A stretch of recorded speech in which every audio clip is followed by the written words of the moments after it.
شراب کی بوتل میرے سامنے میز پر پڑی تھی اور میرے شوہر کی آنکھیں سرخ تھیں۔ وہی شوہر جو صبح مسجد میں نماز پڑھتا تھا، وہی شوہر جو لوگوں کو سلام کی تعلیمات دیتا تھا، اب میرے سامنے کھڑا تھا، نشے میں دھت، اور میرے گال پر تھپڑ کا نشان تازہ تھا۔ یہ ہے امبرین کی کہانی۔ 6 ماہ پہلے میری زندگی بالکل مختلف تھی۔ 25 سال کی ایک سادہ سی لڑکی جو لاہور میں رہتی تھی اور ایک اسکول میں استانی تھی۔ میرا گھر ایک مذہبی گھر تھا جہاں نماز روزے کا بہت اہتمام تھا۔ ابو مسجد کی کمیٹی میں تھے، امی قرآن پڑھاتی تھی، اور ہم 3 بہنوں بھائی اور ایک بھائی سب نے دینی تعلیم حاصل کی تھی۔ میں اپنے گھر میں خوش تھی، مطمئن تھی، لیکن شادی کی عمر ہو چکی تھی اور گھر والے پریشان تھے۔ ایک دن ابو نے کہا، امبرین، تمہارے لیے ایک بہت اچھا رشتہ آیا ہے۔ لڑکا مولانا مسجد میں امامت کراتا ہے، دینی تعلیم یافتہ ہے، بہت نیک ہے۔ کون ہے ابو؟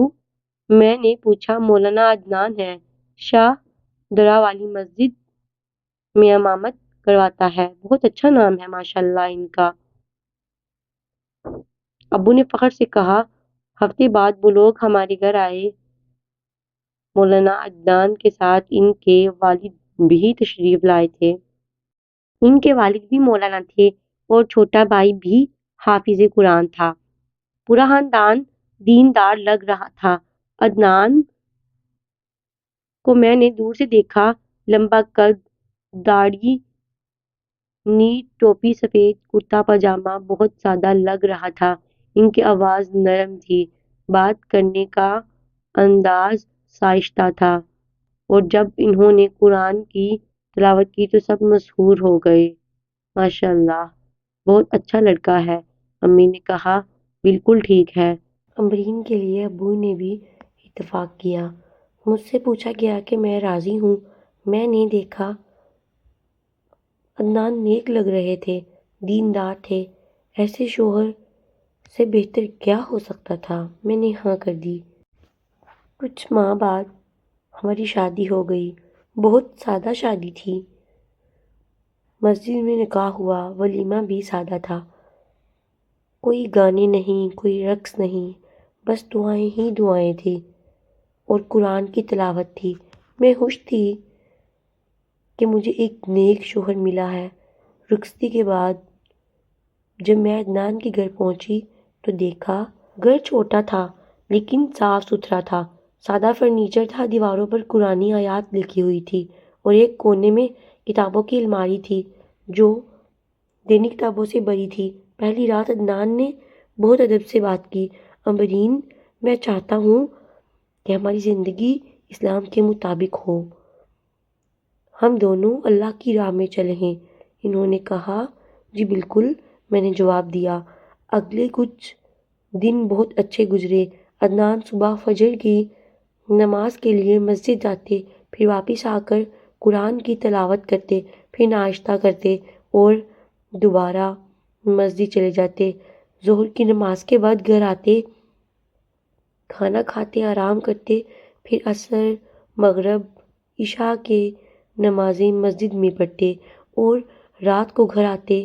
مجھے ان کا یہ معمول اچھا لگتا تھا۔ میں بھی باقاعدگی سے نماز پڑھتی تھی، قرآن کی تلاوت کرتی تھی اور گھر کے سارے کام سنبھالتی تھی۔ لیکن 2 ہفتے بعد کچھ تبدیل ہونا شروع ہو گیا۔ ایک رات عدنان دیر سے گھر آئے۔ ان کی آنکھیں سرخ تھیں، چہرہ بدلا ہوا تھا اور منہ سے عجیب سی بو آ رہی تھی۔ آپ ٹھیک تو ہیں؟ میں نے پوچھا۔ ہاں ٹھیک ہوں، انہوں نے جھٹک کر جواب دیا اور اپنے کمرے میں چلے گئے۔ مجھے عجیب لگا، لیکن میں نے کچھ نہیں کہا، کوئی ریئیکٹ نہیں کیا۔ اگلے دن سب کچھ نارمل تھا۔ عدنان پھر وہی نیک مولانا صاحب بن گئے، لیکن اگلی رات پھر وہی ہوا۔ دیر سے آئے، سرخ آنکھیں، عجیب بو، اور اب میں نے پہچان لی کہ یہ شراب کی بو تھی۔ میرا دل دھک سا رہ گیا۔ کیا عدنان شراب پیتے ہیں؟ نہیں، یہ ممکن نہیں ہو سکتا، وہ تو مولانا ہیں۔ لیکن بو صاف تھی۔ میں نے ہمت کی اور پوچھا، عدنان، آپ کے منہ سے بو آ رہی ہے؟ کیا تمیز سے رہو، امرین نے استثتی سے کہا اور کمرے میں چلے گئی۔ میں پریشان ہو گئی۔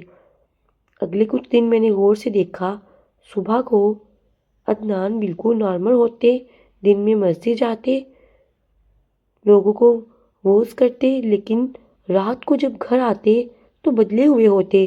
ایک رات میں نے طے کیا کہ سچ جاننا ہے۔ جب عدنان کمرے میں گئے تو میں چپکے سے دروازے کے پاس کھڑی ہو گئی۔ انہوں نے الماری کھولی، اندر سے ایک بوتل نکالی اور پینے لگے۔ میرا دل بیٹھ گیا۔ میرا شوہر شراب پی رہے تھے، وہی شوہر جو دن میں ممبر پر کھڑے ہو کر حرام و حلال کی تقریر کرتے تھے، لوگوں کو حرام و حلال کی تمیز سکھاتے تھے۔ میں نے دروازہ کھولا، یہ کیا ہے؟ میں نے پوچھا۔ عدنان چونک گئے، پھر ان کا چہرہ سخت ہو گیا۔ تمہیں یہاں کیا کر رہی ہو؟ یہ کیا ہے؟ میں نے بوتل کی طرف اشارہ کیا۔ یہ میری مرضی ہے، مجھے جو کرنا ہے کروں گا، لیکن آپ مولانا ہیں، یہ حرام ہے۔ مولانا ہوں تو کیا ہوا؟ اگر میں جو چاہوں کر سکتا ہوں تو کوئی نہیں مجھے روکنے والی۔ میں آپ کی بیوی ہوں، مجھے حق ہے۔ بیوی؟ انہوں نے کہا لگایا، تم صرف نام کی بیوی ہو، سمجھی؟ اور اچانک انہوں نے مجھے ایک زوردار تھپڑ مارا۔ میں گر گئی، میرے گال پر درد ہو رہا تھا، آنکھوں میں آنسو آ گئے اور عدنان اپنی بوتل لے کر بیٹھ گئے۔ میں رو رہی تھی، یہ کیا ہو رہا ہے میرے ساتھ؟ اگلے دن میں نے اپنی سہیلی زینب کو بتایا۔ زینب، میرے شوہر دو چہرے رکھتے ہیں، دن میں کچھ اور رات میں کچھ ہو جاتے ہیں۔ کیا مطلب امرین؟ وہ شراب پیتے ہیں اور مجھے مارتے ہیں۔ زینب کو یقین نہیں آیا۔ لیکن امرین، وہ تو مولانا ہے لیکن منافق ہے۔ اب کیا کروں؟ پہلے ثبوت اکٹھے کرو، زینب نے کہا۔ ان کی اس حرکت کو ریکارڈ کرو۔ اگلی رات میں نے اپنا موبائل چھپا کر رکھا اور جب عدنان شراب پی رہے تھے تو میں نے ویڈیو بنائی، آواز بھی ریکارڈ کی جس میں وہ نشے میں گالیاں بک رہے تھے۔ اب میرے پاس ثبوت تھا۔ میں نے زینب کو دکھایا۔ اب کیا کرنا ہے؟ تمہیں اپنے گھر والوں کو بتانا ہوگا، زینب نے کہا، لیکن وہ یقین نہیں کریں گے۔ ویڈیو دکھاؤ گی نا؟ اگلے دن میں اپنے ابو کے گھر گئی۔ ابو، مجھے آپ سے کوئی بات کرنی ہے۔ کیا بات ہے بیٹا؟ عدنان ٹھیک ہے؟ وہ تمہیں ٹھیک سے رکھ رہا ہے نا؟ نہیں ابو، وہ ٹھیک نہیں ہے۔ کیا مطلب؟ ابو، وہ شراب پیتے ہیں اور مجھے مارتے ہیں۔ ابو کا چہرہ سرخ ہو گیا۔ یہ کیا بکواس ہے امرین، وہ مولانا ہے، ایسی باتیں نہیں کرتے۔ ابو، میں سچ کہہ رہی ہوں۔ دیکھیں، میں نے موبائل نکالا اور ویڈیو دکھائی۔ ابو نے دیکھا عدنان شراب پی رہے تھے اور گالیاں بک رہے تھے۔ ابو کا منہ کھلا کا کھلا رہ گیا۔ یہ کیسے ممکن ہے ابو، میں نے کہا نا، وہ دو چہرے رکھتے ہیں۔ ابو نے امی کو بلایا، انہیں بھی ویڈیو دکھائی، سب حیران رہ گئے۔ ہمیں فوری کچھ کرنا ہوگا، ابو نے کہا۔ اگلے دن ابو مجھے لے کر عدنان کے گھر گئے اور عدنان کے والد کو بلایا اور ویڈیو دکھائی۔ مولانا صاحب، یہ دیکھیں آپ کا بیٹا کیا کر رہا ہے۔ عدنان کے والد نے کہا۔ ان کا چہرہ پیلا پڑ گیا۔ نہیں، یہ نہیں ہو سکتا، میرا بیٹا ایسا نہیں کر سکتا، یہ ویڈیو جھوٹی ہے، یہ کسی نے ایڈٹ کی ہے۔ انہوں نے انکار کیا، لیکن ابو نے کہا آپ خود دیکھ لیں، یہ اصل ہے، ایڈٹ نہیں۔ عدنان کو بلایا گیا۔ ابتدا میں انہوں نے انکار کیا، لیکن جب ویڈیو دکھائی گئی تو وہ خاموش ہو گئے۔ پھر اچانک انہوں نے اعتراف کر دیا، ہاں میں نے شراب پیتا ہوں۔ تو کیا ہوا؟ میری مرضی ہے۔ سب حیران رہ گئے۔ تم مولانا ہو، لوگوں کو وعظ کرتے ہو اور خود یہ حرام کام کرتے ہو؟ عدنان کے والد چیخے۔ مولانا ہوں تو کیا ہوا ہے۔ عدنان نے کہا، یہ سب ڈھونگ ہے۔ میں نے یہ کام اس لیے اختیار کیا کیونکہ اس میں عزت ہے، پیسہ ہے، لیکن مجھے اس سے کوئی لگاؤ نہیں۔ میرا اصل چہرہ یہی ہے۔ سب سناٹے میں آ گئے۔ ابو نے کہا، ہم اپنی بیٹی کو واپس لے جا رہے ہیں اور خلا کا مطالبہ کریں گے۔ عدنان کے والد نے کہا، نہیں، یہ ہماری عزت کا سوال ہے۔ اگر یہ بات باہر گئی تو ہمارا نام خراب ہو جائے گا۔ تو آپ کو اپنے بیٹے کو سدھار دینا چاہیے تھا۔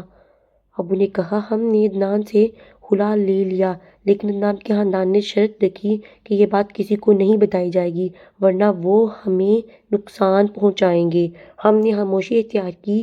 میں نے واپس اپنے گھر آئی، لیکن میرا دل نہیں مانا یہ منافقت چھپانے کی۔ منافقت جاری رہی۔ میں نے سوچا اور ایک دن ہمت کر کے میں نے وہ ویڈیو سوشل میڈیا پر پوسٹ کر دی۔ مولانا عدنان کا اصل چہرہ دیکھیں۔ میں نے لکھا، ویڈیو وائرل ہو گئی، ہر جگہ شیئر ہونے لگی۔ لوگ حیران تھے، غصے میں تھے۔ جس مولانا پر وہ اعتماد کرتے تھے وہ شرابی نکلا۔ وہ 2 دن میں عدنان کی نوکری چلی گئی۔ مسجد کمیٹی نے انہیں باہر نکال دیا۔ لوگوں نے ان کے گھر کے باہر احتجاج کیا۔ عدنان کا سارا ڈھونگ ختم ہو گیا۔ ان کے والد نے مجھے دھمکیاں دی، لیکن اب بہت دیر ہو چکی تھی۔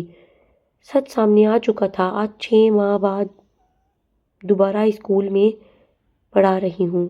میں آزاد ہوں اور مطمئن ہوں کہ میں نے سچ سامنے لایا۔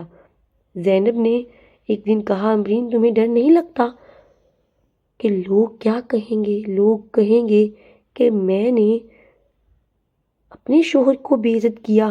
میں نے جواب دیا، لیکن میں نے سچ کہا۔ اگر سچ کہنے کی قیمت یہ ہے تو میں تیار ہوں، کیونکہ جھوٹ سے بنی عزت اصل عزت نہیں ہوتی، اور منافق کو بے نقاب کرنا ضروری ہے، ورنہ لوگ دھوکہ کھائیں گے۔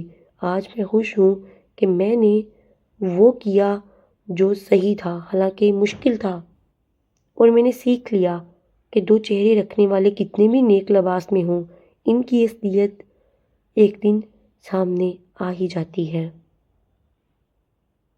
اگر آپ کو ہماری کہانی پسند آئی ہے تو چینل کو لائک کریں، سبسکرائب کریں اور شیئر کرنا نہ بھولیے گا۔ Thanks for watching.